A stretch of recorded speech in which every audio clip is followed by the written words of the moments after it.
Hey y'all, it's the weekend and Hulu and I guess Fox and maybe Disney and a whole bunch of others decided to finally stream the latest in the Predator series this weekend. I saw it. It was called Predator Killer of Killers. It was very good. It was unusual because it was animated and a strange kind of animation too. You get used to it. It reminded me of like a PlayStation 2 game, like the video parts of the storytelling in between different fight scenes, something like that. So I mean, it wasn't like Pixar or anything, but no one really wants to see that for a Predator movie. You know, it's not about magical wonderment or anything. It was like a hardcore thriller monster movie. So it worked with the animation that it had. I absolutely loved it. I thought it was extremely original and creative, and it just had a really epic feeling to it. It spanned multiple centuries and stuff. It was very very different. So it was basically split up into four parts.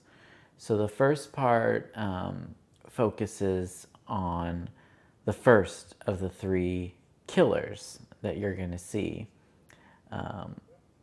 Anyone who in history has been successful at killing a predator, who apparently come down on their little spaceship, every couple of centuries or something like that, to do as what they've always done in any predator movie, which is of course to pick a fight and kill people for sport and then take their skulls home and brag to everyone. So this one was kind of different. So it starts off in its first century. In its first story is like the Viking times. And there's this lady who is the first of the three killers. And she kind of, her face is painted. She looks just like Kratos from God of War. In fact, at the end of the movie, there's these credits, and they look sort of just like the credits from the first, from the opening of God of War 3. So I think whoever made this really liked PlayStation 2, PlayStation games, and may have based some of their artwork in a similar fashion to the epicness of God of War. Similar to that, like Kratos was, we're looking for characters who are,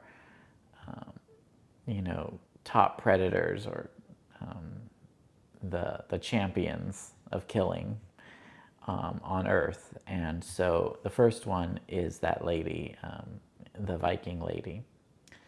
And the second of the victors, I guess you could call them, is from the like feudal Japanese times. And so there's like these samurai warriors, and we see their story, and of course we see how they eventually clash with a predator. Then we get the third part, which is more modern. It's an American this time who I think is being drafted for the Vietnam War or something like that. And he's flying fighter planes or something like that. And we get to see one character, Vandy, who is played by Michael Biehn. I don't know how they were able to convince him to get out of retirement and come back for a Predator movie, but Michael Biehn was there, animated, but it's still him. And yeah, Vandy's pretty cool.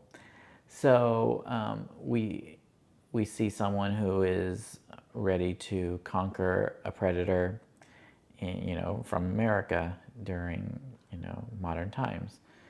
So then all of a sudden, we see what happens in part 4, which is they've somehow been able to cryo freeze or do something to get all of these 3 warriors from the previous 3 stories together and see who can be killer of killers, and face this gigantic predator who is just enormous, like a queen bee style,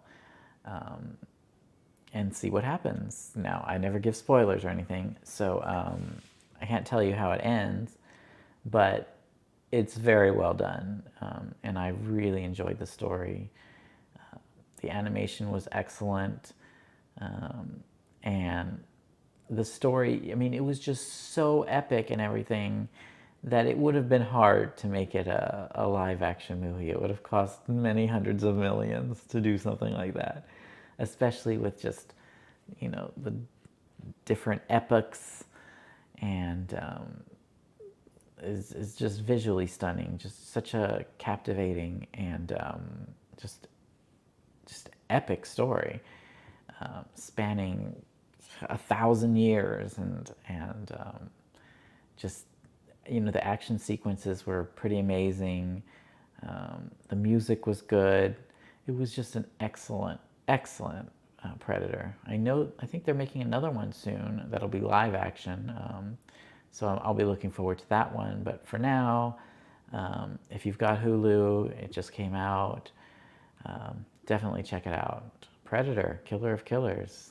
It is, the Duck highly recommends you watch that movie. So yeah, check it out. It's a good one.